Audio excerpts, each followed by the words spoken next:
Today on In Her Words, we have a special bonus episode. The second season of The Diplomat is premiering on Netflix, and we have writer-producer Debora Cahn with us today. She's going to talk about her career starting as a writer on The West Wing, can you imagine, all the way through showrunning, producing, and writing The Diplomat on Netflix. She was a joy to talk to. We loved getting to know her, and we know you're going to love this episode, and everybody needs to watch The Diplomat this weekend. I was very surprised when we were digging in on your history of, no, she was not a political history teacher at Yale. No, she was not a historian. No, like what? Tell us how the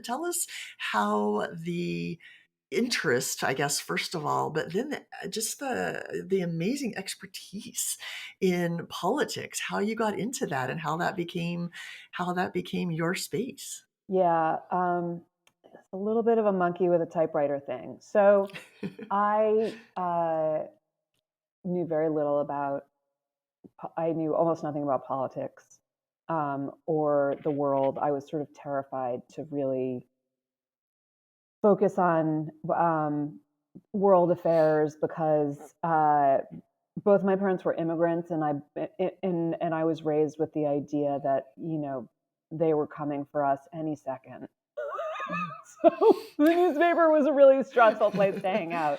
It was like, oh, look, they definitely are.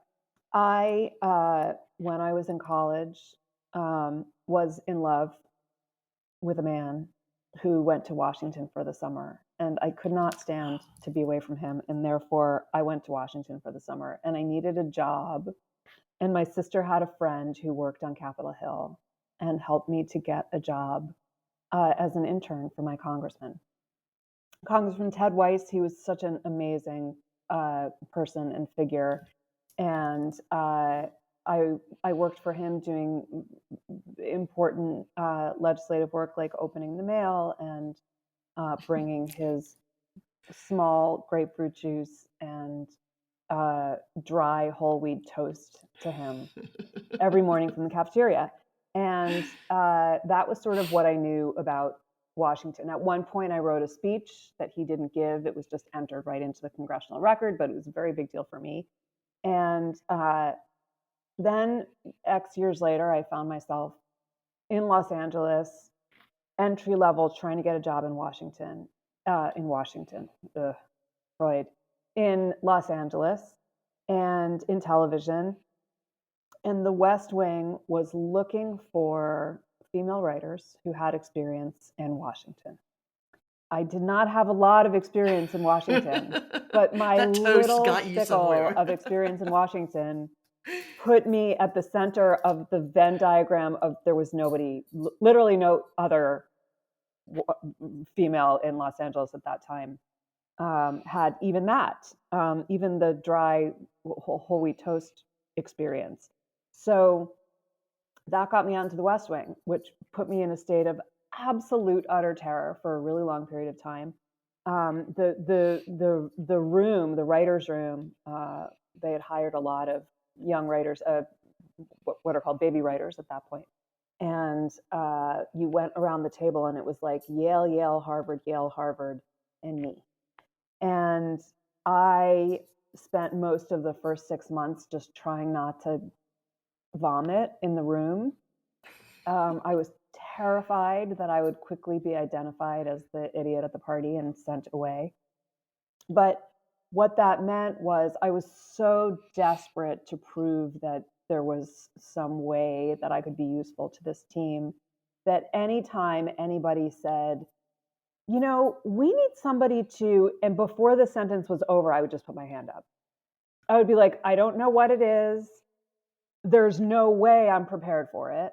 So I will just jump in with both feet and like desperately duck paddle my way through whatever this task is.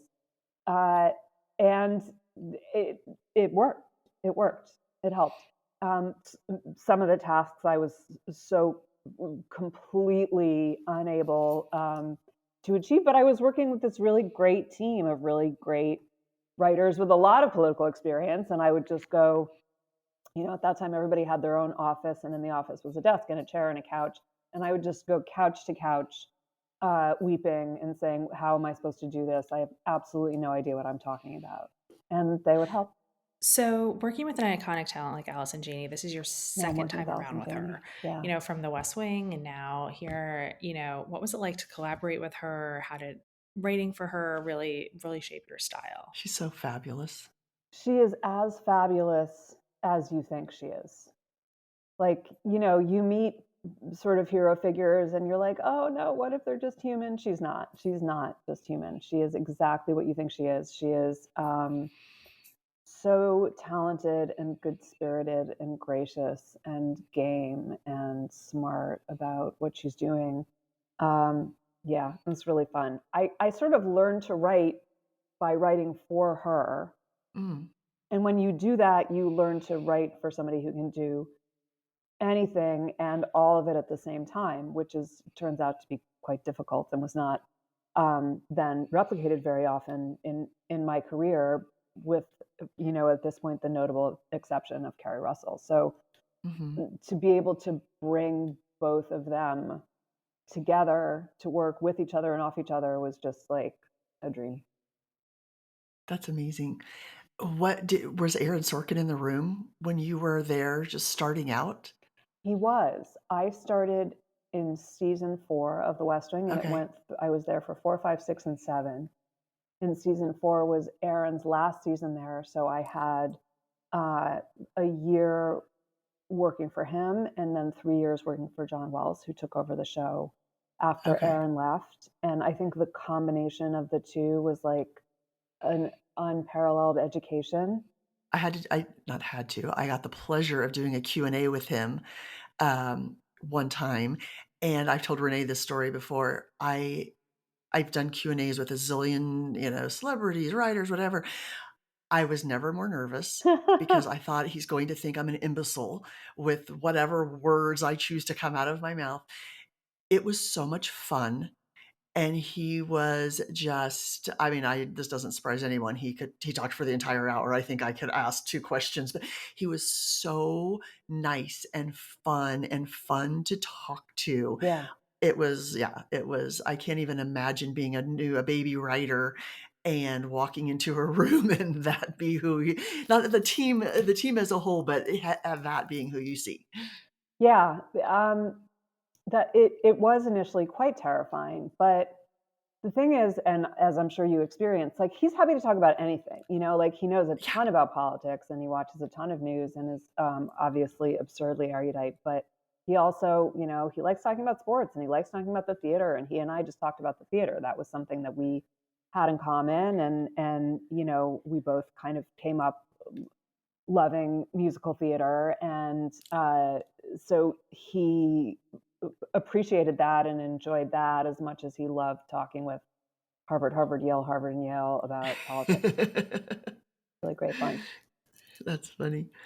You know, because of who our audience is, do you have any advice for them from a writing perspective? It's like some of our Sure. folks are just starting out in the industry, some are seasoned, but what is the key advice that you would give to them? And then, obviously we'll hop into the diplomat. No, it's Okay. okay. I talked to a lot. I so many people helped me and were generous with their time and Mm. their expertise when I was coming up, that I want to do it whenever I can. And I think the thing that comes up the most is that uh, some people become showrunners with no television experience. Some people become showrunners after 3 years in the business.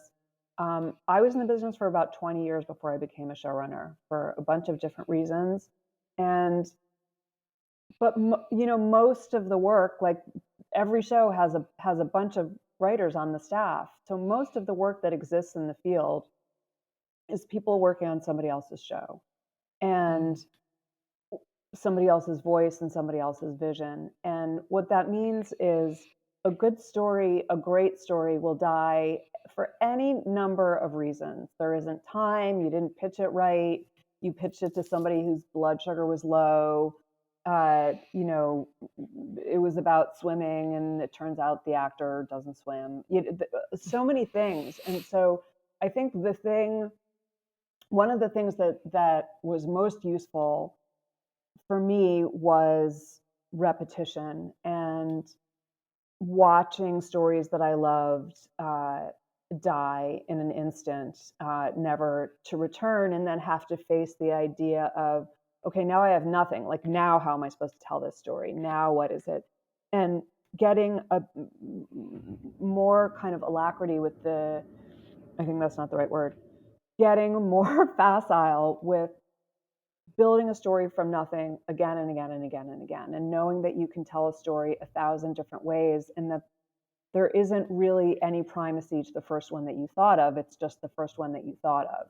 And even if it feels very personal, it's a very personal story. It turns out you can find a way to tell your personal story in all sorts of different landscapes. And a lot of the things that feel essential are kind of like buoys in the open sea, and you're clinging to them, sure that you will drown if you let them go, but then you don't. So uh, I think a lot of writers that I talk to are trying to figure out, like, what's the right sample to write. Should they write a movie? Should they write a TV pilot? Like, what's going to get them in the door? And I think before you start to worry about what's going to get you in the door, you should write 10 of these. And that seems like an absurd number, but like, just do it over and over and over and over and over again, and you will so, like, the learning curve is just exponential. You learn so much so fast once you've done it a bunch of times. And that's what the job is writing something, throwing it away, and rewriting it. And it's my show, and it's just as true for me. Like, on the Diplomat, we're constantly in the writers' room breaking really great stories and then realizing that we don't have enough time to tell them in the episode, because the nature of the show is we are looking at a situation and trying to make it clear that there's not an American position and a British position, or there's not the American position and the Russian position, that on each of those sides there's just a whole myriad of different opinions and perspectives and motivations. And so every time something happens in the Diplomat, one little event, you then have to get the response from the State Department cowboys, the State Department traditionalists, the White House, uh, the intelligence community, reporters, spouses, and then you've still got to go around the whole block on the British side. So we don't get through a lot of story. So I'm like, still learning the same stupid lesson over and over and over again. I break the story, it's really great, and then I realize, like, 2/3 of it has to disappear. This happened to me last week. I mean, how is it possible that I'm still learning this? So we dumped 2/3 of this story, and now we have to figure out how just this part is the whole thing. So it still creates a certain amount of panic when that happens. It did last week, but it just lasts not quite as long as it used to. It's not like existential despair like it used to be, because now I know that, like, yeah, we're going to come up with something else, and yeah, it's going to be okay. And that I don't know, sort of Buddhist, like, non-attachment to story and non-attachment to ideas, and just getting confident in the notion that, like, this is what you do, and you'll be able to do it again. Yeah, that is great.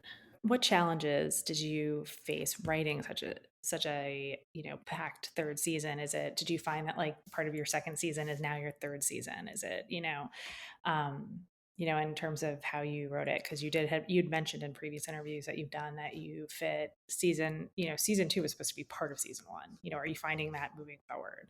You come to a finale and you feel like there's so much has to happen in a finale. Like, you have to really sort of earn it's the Right. end of the season. You want to make it worthwhile for the audience. You want to make it, like, you want to make everybody want to come back.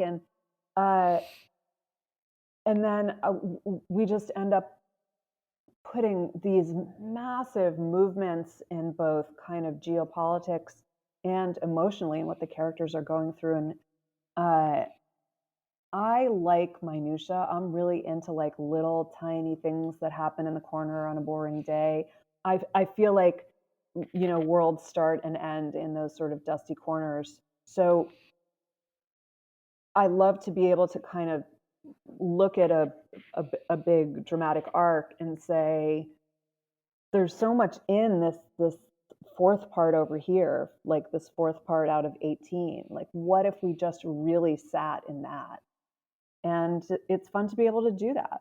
Yeah.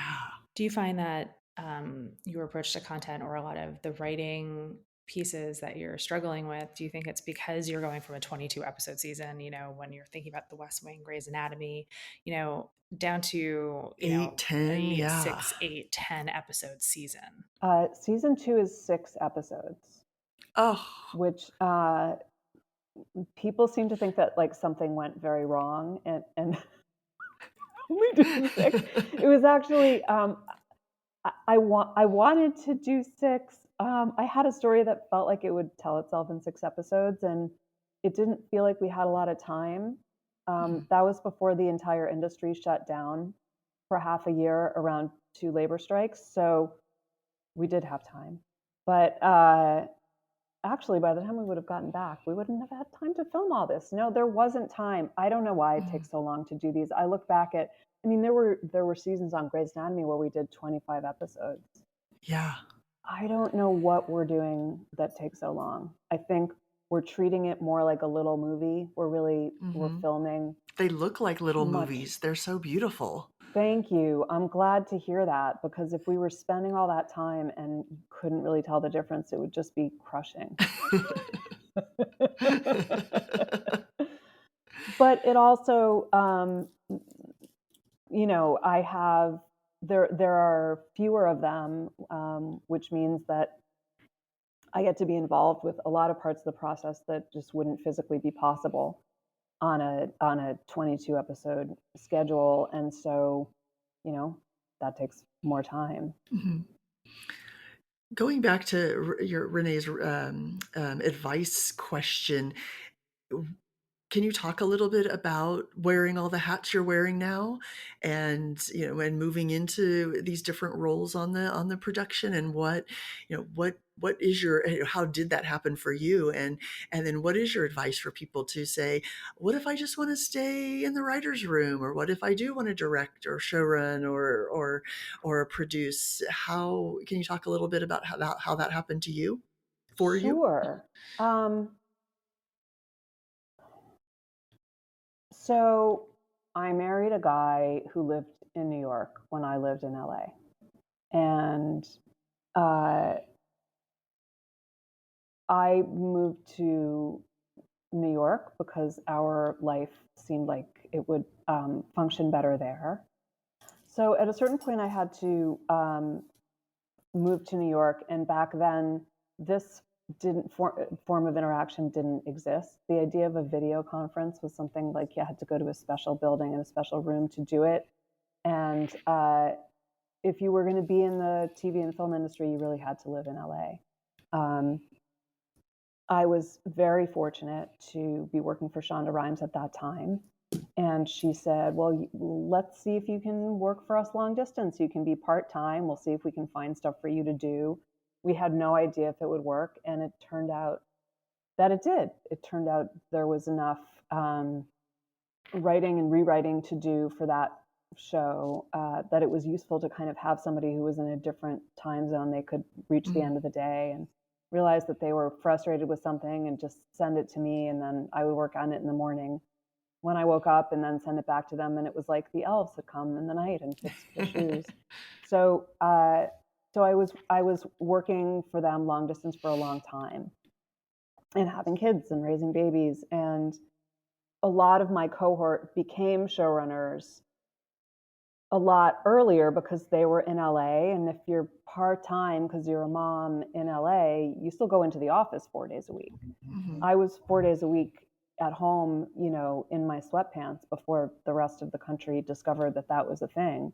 And So I watched a lot of people who I had worked with become showrunners. I very carefully kind of observed the different kind of people that I was working with. There was certainly that was put into fairly stark relief in the very beginning of my career when I went from working for Aaron to working for John Wells. They have very different styles, and I felt like I could see what I knew worked and what didn't work. And I had very clear ideas about how I wanted to approach this and mistakes that I didn't want to make. And came into it with all that knowledge and experience and proceeded to make absolutely every single mistake right one after the other when it was my own show. I think the only difference was that I knew that they were mistakes when I was making them and I was still making them. So I'm not sure if that's better or that's worse, but that's definitely what happened. With these projects, and you talked a little bit about Allison Janney and obviously amazing Keri Russell. Were you specifically drawn to these strong female characters, or making sure that you were involved in, and even and obviously Grey's is there, and even Fosse Verdon, which I want to talk, what I have a couple questions about, but these these strong female characters, but they're at first I was going to say they're flawed, but they're real. They're Like multidimensional. they're yeah, they do have flaws, but they're and you show those, and they're real women in these high powered jobs, but they're real women. Was that something that you specifically wanted to be involved in with, from the very beginning, like you said, writing on West Wing, or what has that evolved? How does, or is it even a conscious, are you just writing real people and that's how they are? I'm writing real people, and that's how they are. In terms of writing for women, uh, this has changed a little bit in the last few years, although not completely. I was often the I was often the woman. There was one Mm. there was one in the room, and it was me, and so the women stuff would be given to me to write. I didn't see it as all that different. I loved writing men and wrote for them very happily, and there was certainly, in addition to not being a ton of women in the writers' room, there weren't always a ton of female characters in the Mm. material. So I had plenty of opportunity to do both. Uh, I I think I felt like it was always a little bit silly that I had to be the person writing for the women, and I don't think that anymore. Um, Mm. I think there was a lot of naivete in my attitude early on. There are things that it doesn't. There are things that I have been able to put into the diplomat that I didn't realize were um, particularly groundbreaking, but apparently they don't appear on television all that much. Um, there's sort of a lot about like the bodies that we bring into whatever room we're in that I'm always very aware of, and I don't like the armpit sniffing and the itching and scratching and the sweating and the where you sweat to where you didn't ever think you would sweat, and the dropping of food and the failing to drink out of a cup of water properly. All of those things um, I find to be so present in life all the time, and so I write them in my characters, and I get like, just guys don't know where you sweat. It turns out they don't know that there's sweat under your boots. Like Yeah. they it is very unusual to find a guy who's going to put in a script. She takes a baby wipe and wipes the sweat off from under her boobs. So I guess that's my contribution to the canon. How it's like I think it's so interesting because I think that Carrie has always picked really multi-dimensional deep characters, and I think this character think Kate is just such a, it was almost, in some ways, I feel like it was a very written character for her, because I think that when you look at the past, in terms of the Americans, and now that it's, she has very complicated women. She always chooses that part. When you're talking, and you had mentioned before that you write for Allison as well, how integral are they in terms of that process, and what you're writing for them? So the joy of writing television is that you write the beginning once, and then you're writing for people that you're writing for actors that and their version of the character takes over, which is just a whole different game. And for most of my career, I was coming into I went out of my way to work on shows that were doing very well before I got there, and the world was established, and I didn't have to introduce anything, and I was introduced to the character and the actor at the same time, and able to sort of be in that process of writing toward what I thought they did well, writing toward what I thought they liked to do, being able to build a relationship such that we could try new stuff together that we weren't confident about, but we kind of like held hands and jumped off the cliff together. So they are hugely influential in that their performance and their interpretation of the character drives the direction of the narrative, as much as I do. There are some actors who have thoughts about their characters and have thoughts about the story, and they weigh in and they want to talk about it.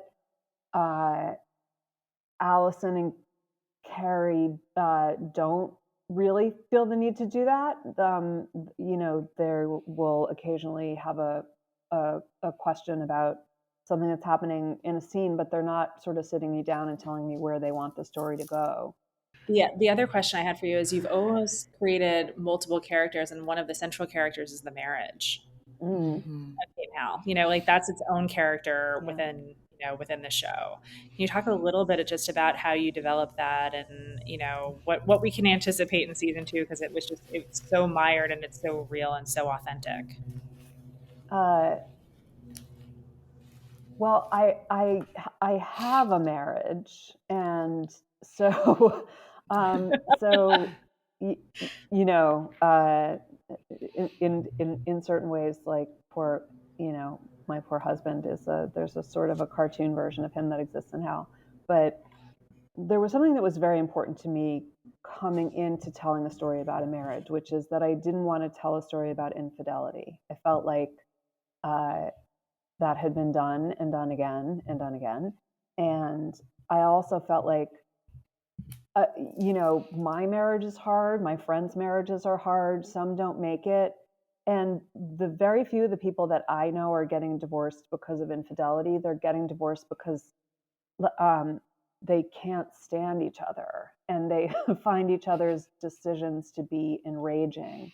And the kind of questions that you face when you're working with your partner, I think, take on such a kind of a more monumental scale, because it's not just your, kind of like your personal support and your family that are dependent on this relationship, but your whole career is dependent on this relationship. And uh, I wanted to tell the story of two people where the kind of the rift that in another story would be about somebody having had an affair would be about a decision that was made professionally, where they had a different idea of where an ethical line was. And as in so many marital conversations, the difference was like half a hair's breadth apart compared to what other people might think. But they, as they're in this so deep and in it so deep with each other, they really see massive, chasms between these little gradations in decision making. And whether you work with somebody or you're living a life with them or raising a family with them, the sense of what is right and what is wrong, kind of with a capital R and a capital W, comes up a lot. And your definition of yourself is very much resting in this. Your definition of what you're doing in the world, and certainly your definition of your partner, is often hinging on these what feel like really big moral moments. Sometimes over the grocery list, and sometimes over like whether or not you're recommending to a head of state to invade a country. So I wanted to have the audience spend time inside a marriage like that, where we can recognize both big, consequential, meaningful, ethical conflicts that come up as you're trying to kind of navigate the world with another person, and the stupid, tiny, insignificant things that can often have like just as tectonic a shaking of this relationship. Yeah, I think that's the end of the sentence. I'm not sure. I think I'll just stop. No, but it's like, I think how you've portrayed these two, especially, is just that resonates through. And I think that definitively comes through in what they face and how they interact. There's a comfortability, but at the same time, there's a disdain, there's a love, there's a, it's just, again, it's so layered and multidimensional in terms of what the relationship looks like. And that's a huge push for the show.